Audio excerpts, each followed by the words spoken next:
नमस्कार, परखड आणि निपक्ष ग्लोबल न्यूज मध्ये आपले स्वागत आहे। पाहूया आजच्या ठळक घडामोडी। शहापूर पोलीस ठाणे गुन्हे शोध पथकाने केली मोठी कारवाई।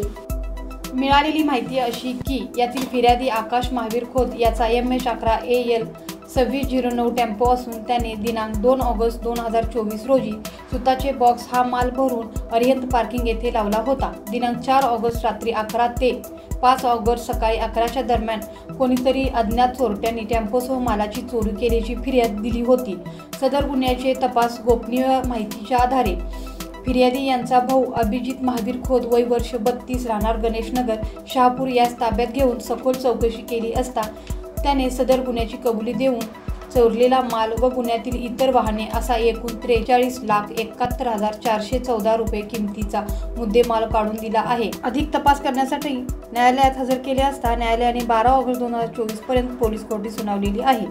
सदर गुन्ह्याची कारवाई करण्यासाठी पोलीस अधीक्षक महेंद्र पंडित, अप्पर पोलीस अधीक्षक गडहिंग्लज विभाग कॅम्प इचलकरंजी निकेश खाटमोडे, उपविभागीय पोलीस अधिकारी इचलकरंजी विभाग समरसिंह साळवे यांच्या मार्गदर्शनाखाली पोलीस निरीक्षक सचिन सूर्यवंशी, पोलीस सहाय्यक निरीक्षक दरेकर, अविनाश मुंगसे, प्रमोद भांगरे, आसिफ कलाईगार, अर्जुन फातले आणि रोहित डावाळे कार्यरत होते। तरी पुढील तपास पोलीस निरीक्षक सचिन सूर्यवंशी करीत आहेत।